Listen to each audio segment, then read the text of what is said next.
Hello दोस्तों, मुल्तानी electronics में आपका स्वागत है और आप देख रहे हैं मुल्तानी इलेक्ट्रॉनिक्स। आज मैं आपके लिए लाया हूं एक और नया टॉपिक जो एलईडी टीवी से रिलेटेड है। यानी कि एलईडी टीवी में जो पैनल में सोर्स स्कोप आती है, सोर्स पीसीबी आता है, उसी सोर्स पीसीबी जो डिफरेंट टाइप है, यानी कि सिंगल आईसी वाली सोर्स पीसीबी का ब्लॉक डायग्राम। अगले वाले वीडियो में मैंने समझाया था, यही है वो वीडियो जिसमें आपको समझाया था कि एक सोर्स पीसीबी ऐसी भी है जो बहुत से टीवी एलईडी टीवी में होती है, जिसमें एक टिकॉन प्रोसेसर आईसी होती है, एक गेट ड्राइव आईसी होती है, डीसी टू डीसी आईसी होती है और हमारी गामा आईसी होती है।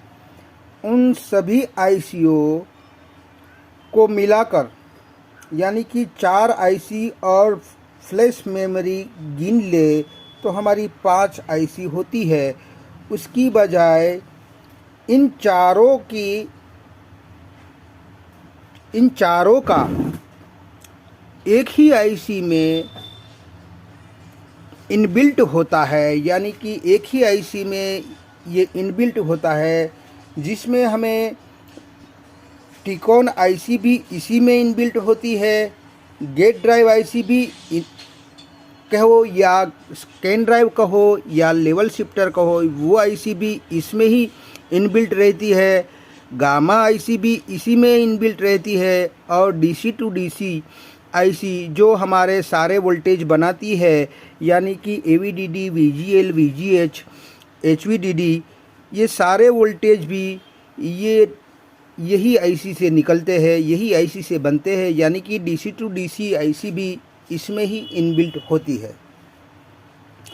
तो आज हम समझने की कोशिश करेंगे कि जब यहाँ पर आप मान लीजिए कि यहाँ पर पैनल वीसीसी दिया जाता है जो 12 वोल्ट होता है, और वही 12 वोल्ट जब मिलेंगे तब यहाँ से 3.3 वोल्ट आउट होगा। जैसे मैंने पहले के डायग्राम में आपको बताया था, 12 वोल्ट आप यहाँ पर दोगे तो ये DC to DC IC 3.3 volt निकाल के देती है। अब वही 3.3 वोल्ट आईसी निकाल के देती है और वही वोल्ट यहाँ पर फ्लैश मेमोरी में जाती है और हमारे सोर्स स्कोप में भी जाती है, यानी कि पैनल में भी 3.3 वोल्ट की सप्लाई जाती है। अब 3.3 वोल्ट से ही इंटरनली में 1.2 भी बनाया गया है, यानी कि यहाँ से यहाँ इंटरनली भी बनाया जाता है और वही वहाँ से इंटरनली रेगुलेट करके 1.2 वोल्ट आउटपुट हमें देती है, जो वी कोर सप्लाई कहलाती है, जो एक हमारे सोर्स स्कोप में जाएगा और वहीं से एक फिर वापस आईसी को दिया जाएगा। यानी कि हमारी प्रोसेसर को वी कोर सप्लाई की ज़रूरत पड़ती है, इस हिसाब से वी कोर सप्लाई फिर से इसमें एंटर किया जाएगा ताकि हमारी प्रोसेसर को वी कोर सप्लाई मिल जाए। यहाँ से एक अलग से 1.8 वोल्ट बनाया जाता है जो हमारे रैम सप्लाई को दिया जाता है। अब रैम सप्लाई में यानी कि रैम मेमोरी जो होती है उसको ऑन करवाने के लिए रैम सप्लाई दी जाती है और यहाँ 3.3 हमारी ये फ्लैश मेमोरी कहो या प्रोग्रामिंग मेमोरी कहो, आप कुछ भी कह सकते हैं, उसको ये 3.3 वोल्ट दिया जाता है। अब सारे के सारे T con IC, gate drive IC, DC to DC IC या गामा आईसी, चारों के चारों इसके एक ही आईसी में इनबिल्ट होती है। उस हिसाब से यहाँ पर हमें 3.3 वोल्ट एचवीडीडी मिलेंगे। अब यहाँ पर वीकॉम मिलेगा।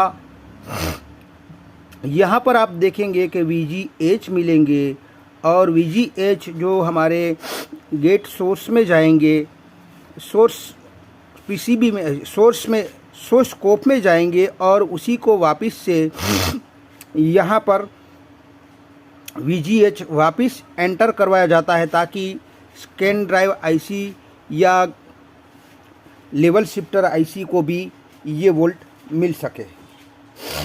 अब DC टू DC से मिलने वाले ये 3 वोल्टेज, ये सारे वोल्टेज है जो DC टू DC इंटरनली जो होता है सेक्शन, उससे AVDD भी बनता है 16 वोल्ट, VGL भी बनता है -11 वोल्ट और VGH +30 वोल्ट और VCOM 6 वोल्ट और HVDD 3 वोल्ट। ये सारे वोल्टेज हमें इंटरनली जो DC टू DC सेक्शन होता है वहाँ से हमें आउटपुट में मिलते हैं। मगर इनमें से आप AVDD जो है हमारा सोर्स स्कोप में आता है और वापस से आईसी में एंटर करता है, और दूसरा भी VGL भी हमारा एंटर करता है और हमारा VGH भी अंदर से एंटर करता है और हमारा VCOR भी अंदर में फिर से एंटर करता है। यानी कि आउट लेने के बाद फिर से इन करवाया जाता है। वो क्यों करवाया जाता है कि AVDD पहले हमने जो समझाया था कि AVDD जो हमारा होता है, ये है हमारा AVDD। अगर ये AVDD हमारा कहाँ जाता है, आपको मैं दिखाता चलूँ कि AVDD हमारा गामा सेक्शन को ज़रूरत पड़ती है, VDD 3.3 दिया जाता है और VCOM दिया जाता है। यानी कि यहाँ पर VCOM भी एंटर करवाया जाता है। यानी कि यहाँ पर इस गामा सेक्शन को चालू करने के लिए हमें 16 वोल्ट वापस से देना होगा जो गामा सेक्शन में जाएगा। 3.3 तो अंदर से ही मिल जाता है और VCOM हमें फिर से गामा सेक्शन को देना होता है, तो VCOM का भी एक वोल्टेज फिर से वापस एंटर होता है। अब ये गामा सेक्शन की बात हो गई कि गामा सेक्शन को इतने वोल्टेज मिल जाए तो ये गामा सेक्शन अपने आउटपुट यहाँ से देता है। और यहाँ किस तरह से कैसे आउटपुट देता है कि वो AVDD से वोल्टेज लिया जाता है और एक डिवाइडर सर्किट लगा के ये 1 वोल्ट से यानी कि 12 वोल्ट से घटते हुए 1 वोल्ट तक इस सोर्स को मिलेगा। यहाँ 2-4 ही हमने लगाया है, बाकी तो इसमें बहुत सारे होते हैं, तो समझाने के लिए 2-4 ही रखा है, बाकी तो बहुत सारे होते हैं। तो अब इस हिसाब से हम देखेंगे कि यहाँ पर गामा ने अपना आउटपुट दे दिया। अब देखते हैं हम कि हमारा जो -11 VGL और VGH वो क्यों वापस दिया गया है, एंटर फिर से वापस क्यों करवाया गया है। तो आप देख सकते हैं कि यहाँ पहले वाले डिज़ाइन में हमने देखा था कि DC टू DC IC जो हमें आउटपुट देती है VGL और VGH, उसको वापस से यहाँ से लेकर लेवल शिफ्टर कहो, स्कैन ड्राइव कहो या गेट ड्राइव IC कहो, उनको वापस से VGL और VGH इन करवाया जाता है और यहाँ पर VDD भी दिया जाता है, जिससे हमें मालूम पड़ता है कि ये गेट ड्राइव सेक्शन है, स्कैन ड्राइव सेक्शन है या लेवल शिफ्टर सेक्शन है। ये हमें पता चल जाता है और उसमें एंटर करवाया जाता है। तो इसी में ये वापस इसीलिए दिया जाता है ताकि अंदर में जो भी gate drive section, level shifter या स्कैन ड्राइव सेक्शन अंदर इंटरनली होता है, उसको इस वोल्टेज की ज़रूरत पड़ती है कि -11 वोल्ट फिर वापस दे के यहाँ से यहाँ लेवल शिफ्टर को दिया गया है। फिर VGH की बात कर ले तो VGH यहाँ से निकलता है, फिर से वापस दिया है, तो यहाँ से लेकर ये फिर से लेवल शिफ्टर या गेट ड्राइव में दिया जाता है।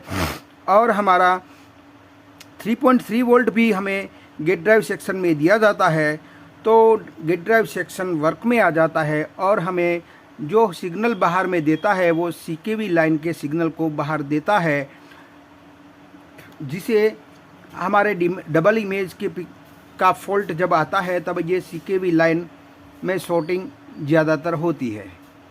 अब इसी लेवल शिफ्टर से CPV1, CPV2, STVP, OE ये सारे सिग्नल जो यहाँ पर गेट ड्राइव सेक्शन में बनते हैं और उसी से ये CKV लाइन में ये वाले CKV सिग्नल बनते हैं। अब बात कर लेते हैं हम कि यहाँ वाली सिग्नल की, कि जब यहाँ SDA और SCL यानी कि सिग्नल डाटा और सिग्नल क्लॉक हमें इस फ्लैश मेमोरी को दिया जाता है, और यहाँ पर आप देख ले तो हमारा सिग्नल डेटा होता है जो हमारे मेन बोर्ड में से जो सिग्नल निकलता है, डाटा सिग्नल निकलता है, यानी कि 0 - 0 plus, 1 - 1 plus, 2 - 2 plus, clock - clock plus और 3 - 3 प्लस, यानी कि 0 - 0 प्लस वो जो है वो रेड कलर में यूज किया जाता है, 1 - 1 प्लस वो ग्रीन कलर में यूज किया जाता है, और 2 - 2 प्लस वो हमारे ब्लू कलर में यूज किया जाता है, और क्लॉक - क्लॉक प्लस जो इस कलर की टाइमिंग को सेट करता है, और 3 - 3 प्लस यानी कि तीनों कलर का मिश्रण सही तरीके से करता है ये, कि कौन सा कलर ज़्यादा देना है, कौन सा कलर कम रखना है, किस कंडीशन में रखना है, किस वैल्यू में रखना है, ये सारी ये कंपैरिजन यही 3 - 3 प्लस करता है। यानी कि इसमें कुछ फॉल्ट आ जाए तो हमें कलर डिफरेंट, यानी कि आप देख सकते हैं कि यहाँ पर हमें मैपिंग पिक्चर दिखाई देगा, यानी कि कलर का मिश्रण सही तरीके से नहीं होगा, उस तरह का पिक्चर हमें दिखाई देगा। ये अगर हमारे यहाँ के कुछ 0 - 0 प्लस में कुछ खराबी होगी तो हमें या तो रेड कलर ज़्यादा आएगा या रेड कलर बिल्कुल नहीं आएगा, और हमारे 1 + 1 माइनस में अगर कुछ खराबी होगी तो या तो हमारा ग्रीन कलर ज़्यादा आएगा या ग्रीन कलर बिल्कुल ही नहीं आएगा। उसी तरह 2 - 2 प्लस में हमारे 2 - 2 प्लस में vertical and horizontal sync inbuilt होता है, यानी कि उसके साथ होता है। इस हिसाब से यहाँ कुछ खराबी आती है तो मान लीजिए कि यहाँ नो डिस्प्ले का फॉल्ट आएगा। अगर हमारे क्लॉक पल्स में कुछ खराबी आएगी तो भी हमारा नो डिस्प्ले का फॉल्ट बनेगा। अगर इसमें कुछ खराबी आती है 3 - 3 प्लस में तो हमारा पिक्चर मैपिंग पिक्चर में दिखाई देगा। अब हम बात कर लेते हैं कि अगर हमारा यहाँ पर AVDD अगर नहीं मिलता है या AVDD में कुछ खराबी होती है तो हमारा वाइट डिस्प्ले आएगा।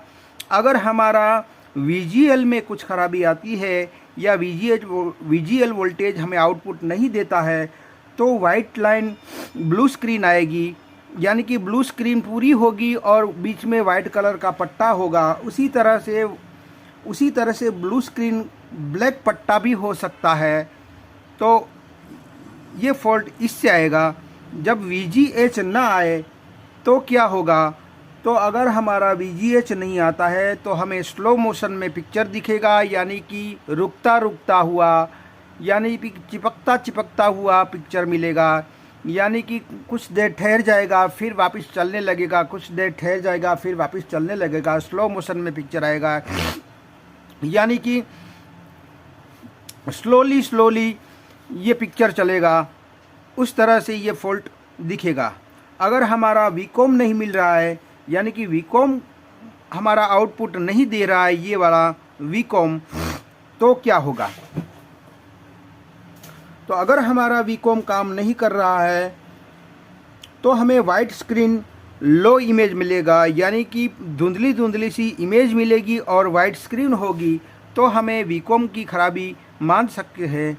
और हमारा HVDD अगर मिसिंग होगा या HVDD हमारा वोल्टेज नहीं मिलता होगा तो हमें फ्लिकरिंग एंड जंपिंग पिक्चर मिलेगा। अगर हमारे CKV लाइन में कुछ प्रॉब्लम होगा तो आप मान के चलिए कि डबल इमेज का यानी कि डबल पिक्चर दिखाई देगा, डबल इमेज दिखाई देगा और साथ में फ्लिकरिंग भी हो सकता है और जंपिंग भी हो सकता है। अब दूसरी हमें ये देखना है कि अगर हमारा ये गामा सेक्शन में कुछ भी फॉल्ट आता है इन रजिस्टरों में या इसके सेक्शन में, अगर इसको गामा सेक्शन से जो सिग्नल मिलता है वहाँ पर कुछ खराबी होगी तो हमारा ब्लैक एंड वाइट पिक्चर आएगा और हमें नेगेटिव पिक्चर दिखाई देगा। अब बात कर लेते हैं कि इन सभी के अलावा कुछ भी फॉल्ट आए, यानी कि हमारा पैनल VCC ना आए या हमारा 1.1 वोल्ट रैम ना आए या 3.3 वोल्ट ना आए, तो हमारा no picture, sound okay, backlight okay, यानी कि ब्लैक स्क्रीन आएगी। तो इस हिसाब से हमने देखा कि यहाँ इतनी सारी आईसियाँ होती है, उसी सभी आईसी को एक ही आईसी में इनबिल्ट किया जाता है और श्योर स्कोप को दिया जाता है इन सारे सिग्नलों को। तो आई होप कि आपको कुछ समझ में आया होगा। अगर ये आपको कुछ समझ में आया है तो मेरी चैनल को लाइक कीजिए, सब्सक्राइब कीजिए, बेल आइकन को प्रेस कीजिए और खुश रहिए। शब्बा खैर।